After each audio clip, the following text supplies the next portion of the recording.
everyone, Phoenix Knight here. Welcome to the channel, and welcome back to the spring campaign for Arkham Horror, the card game. As the last scenario for the campaign has gone up at this point, now we can go ahead and go into a full campaign outro. So as many of you know, well, if you're familiar with, if you've been on the channel for a while, you know how I do these. But for those of you who are new to the channel, and maybe this campaign was the very first campaign you saw, if you watch the videos through from beginning to end, I'll start off with a campaign intro where I talk a little bit about the campaign, we set the scene, and then we meet the investigators going through the campaign. Then we play the scenario, usually doing an upgrade between each scenario, except for in this campaign, I did it after every second scenario, because the way it works is we were playing two parallel campaigns, as you can see by how I've got the investigators laid out. So we've got Jenny and Luke, who are on the dream side, and then Trish and Sister Mary, who are the waking investigators. So what we did in this campaign is we did a dream scenario, then a waking scenario, then we did a round of upgrades, then we repeated that again for the entire campaign. Normally, I do an upgrades video after every single scenario. Pardon the background noise you might be hearing with the birds chirping and stuff like that. Beautiful night, and I've got the window open for a little fresh air coming in. So we've got the campaign intro, then the scenarios, then the upgrades, and then when the entire campaign's over, whether I wrap it early due to my house rule on trauma, or because I've played through all of the scenarios, after that we take a little bit to talk about how the campaign went and my thoughts on the campaign in general. So that's what we're going to do in this video. We're going to talk a little bit about the campaign itself, how it went, and then we'll spend some time with each investigator and talk about how their decks performed. So some general thoughts about the campaign itself. I may have talked about this before, but I really enjoy this campaign, especially with the ability to play it in three different ways. You can play either side individually or combine them together for one interconnected 8-part campaign. In this case, we played through both sides as an interconnected 8-part campaign. On Sunday, of course, Jenny and Luke ended up being brainwashed by Nyarlathotep and losing control of them. Earlier this afternoon, as the video was uploaded, Sister Mary and Trish managed to defeat Atlak Naka, the Spider Queen, but they couldn't get out of the Dreamland, so they ended up being stuck there. Anyway, as far as the campaign itself goes and my thoughts on it, if I were to make a list of the campaigns that I've played through, this campaign, if not being the top campaign that we've gone through, would very easily be top 2. I think it would be between this one and Path to Carcosa as my favorite campaign, because I like a lot of the story details in Path to Carcosa, even including the little detail in Carcosa where if you speak Hastur's name after heeding the warning, you actually have to take a horror from that. So I do really like having that little detail in there as well. And if you remember when I stopped by Jester's channel during the fall campaign last year, when we did a side scenario, we even stuck to that rule because I had shuffled some sets into the encounter deck for that scenario where we did a side scenario. Basically a Carcosa themed side scenario is the way I'm going to put that. But I'm rambling a little bit. So, like I said, really enjoyed the campaign. Even the detail about the Black Cat. So I had the Black Cat on a different path. So I originally started the Black Cat on a different path until we lost both of our Randolphs. So there's a slight spoiler, and if you don't want spoilers, skip ahead about, I would say 30 seconds to a minute, because I'm going to talk about a little bit about what I had in mind in terms of what the eventual story was going to be. So the idea I had was on the dream side, we were actually going to end up fighting the 3 forms of Nyarlathotep if we would have been able to pull them out of the encounter deck. But of course, we got into the Onyx Castle with only about 2 doom to spare. So that obviously didn't pan out. Plus, we lost both Randolphs along the way anyway, so that never ended up panning out.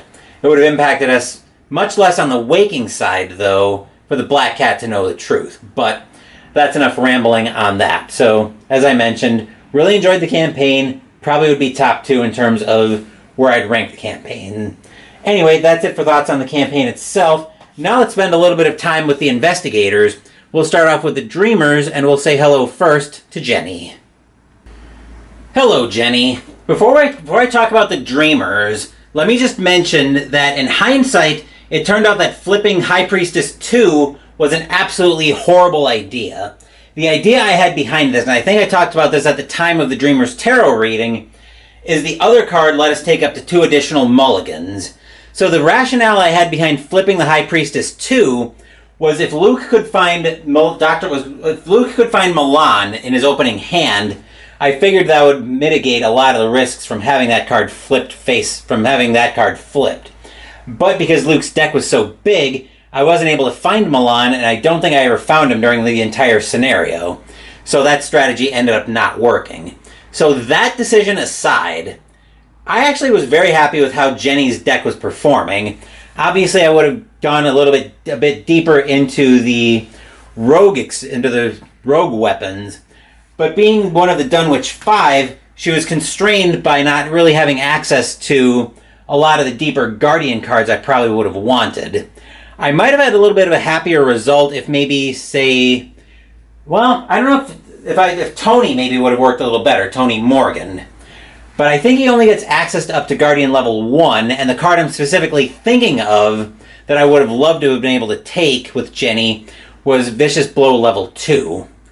I'm trying to think if there's a Guardian or a Rogue who turns into a Guardian. I think Skids does, but I wouldn't swear to that. Hang on, now I'm curious.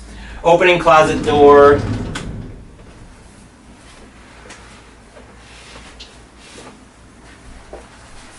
So I'm actually going to look in the binder now that I'm kind of curious. I want to see if there is a Rogue Splash Seeker. I know it's not Safina.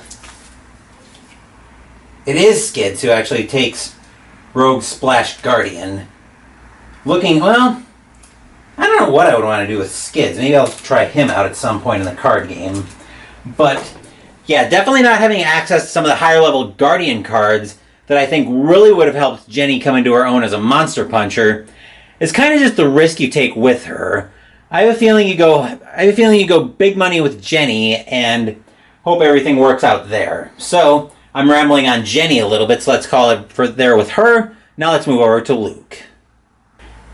Hello, Luke. Coming out of the winter campaign disaster that was Akachi as Kluver, I was very skeptical about having a Mystic as a Kluver.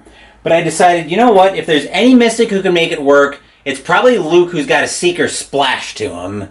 And he actually did make it work very well. I was quite surprised.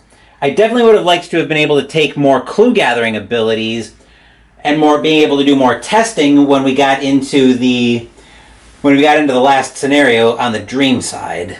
But otherwise, I thought everything was going fairly well with Luke. So really, I was really happy with the path I had him on. So that's it for Luke. Now let's talk about Sister Mary and go over to the Waking Investigators. Hello, Sister Mary. I will admit to have been very nervous about this build because the last time I played Sister Mary before I started this campaign, I played her in a 4-player group with my normal game with my Sunday game group when we had one extra player when we had one other player in the group, and I played her as more of a healer in that group, more of a support character. So for this campaign, I went a very different route with her and turned her into a murder nun. Admittedly, with a combat of 3, I kind of wanted to lean into her Mystic Splash a little bit more. Surprisingly, that actually turned out to be a very effective idea because Sister Mary actually did very well, and I was very happy with how her deck performed. Obviously, we picked up the mental trauma, we picked up the physical trauma when we got trapped in the second scenario, which was 1,000 Shapes of Horror. That's where the Waking side lost their Randolph, whereas the Dreamers lost him a scenario later. So, again, very happy with how Sister Mary performed, and I think a lot of that is due to having access to a class of cards that I know very, very well. In most of my campaigns with my group, I've tended to play the Mystics, so being very familiar with that library, I think helped me a lot with this campaign, at least on this side. It didn't help me as much on the Dream side as it did here. But yeah, definitely leaning into Sister Mary's Mystic Splash really helped. Anyway, that's it for Sister Mary. Now let's go say hello to Trish. Hello, Trish. There was a lot of overlap, as you probably were noticing in this campaign. We had 2 rogues in the campaign and 2 investigators who could take mystic cards. Actually, we also had 2 investigators who could take seeker cards while we were at it. I've talked about this before in the past, but I tend to be a little bit more okay with doing that, with having that kind of overlap in a campaign like Dream Eaters, where you can basically split the overlap off into your 2 separate campaigns. So Jenny and Trish are both obviously rogues. They both want Leo De Luca, but when I run them on opposite sides, there's no problem there. Similarly, both Trish and Luke would want Milan, but because they're on opposite sides, again, same lack of problem there. Anyway, I'm rambling about that general musing about having the 2 campaigns on the opposite sides. How did Trish's deck perform? Similar to Sister Mary's, I was very happy with how her deck performed, and I didn't really feel constrained at all by the only having access to Seeker level 2 cards, because most everything I would want for Trish, and pretty much as a standard Kluver, everything I'd want is pretty much at Seeker level 2. So we definitely had a lot of our mobility going, and I think I probably would have given Trish a little bit more mobility, although there probably wasn't much I could have done. Maybe another Esoteric Atlas, maybe another Eon Chart in case the first one ran out. But otherwise, like I said, I was very happy with how Trish's deck performed. So with that, let's move back up top to wrap this video up.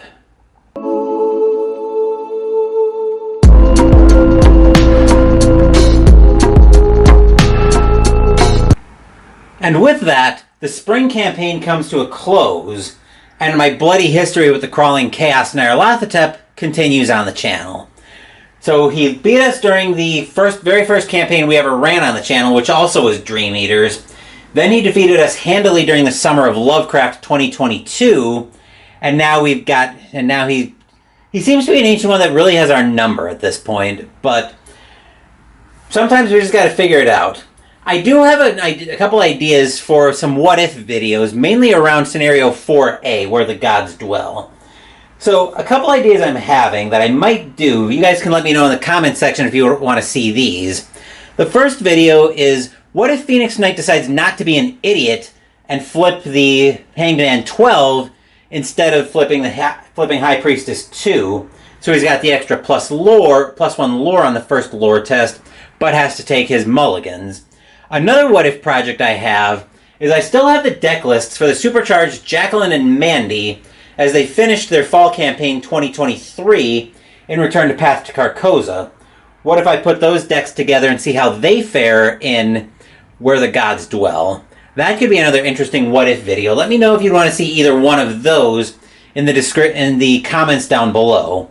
Maybe I'll work a way to get those into the schedule, but that remains to be seen. Anyway, let's wrap this video up. So, busy week coming up on the channel. Once this video goes up, we'll be looking at Wednesday to get it back into our background playthrough of Mag 23 Guadalcanal from Historic Wings. I'm hoping for that to be a short video so I can give my squadron a little bit of rest. As of now, I'm expecting the end of May recap to be on Friday, but we'll see how that goes, because I've got my next schedule block in my 91 replay of Payoff Pitch that I'm doing on Thursday. Then Saturday, Mystical Munchies will be starting out of our new cookbook with the appetizer, but I'll have more on that during the end of May recap. As for Sunday next week, we're going to be debuting a new hockey game on the channel as we play Inside the Crease Hockey from Inside Sports Games. Thank you for watching the video. Please give the video a thumbs up and subscribe to the channel. Be sure to turn on notifications so you get my content. Be well, stay safe, take care of yourselves and your loved ones, and I'll be back with more videos in the future. Until then, take care everyone.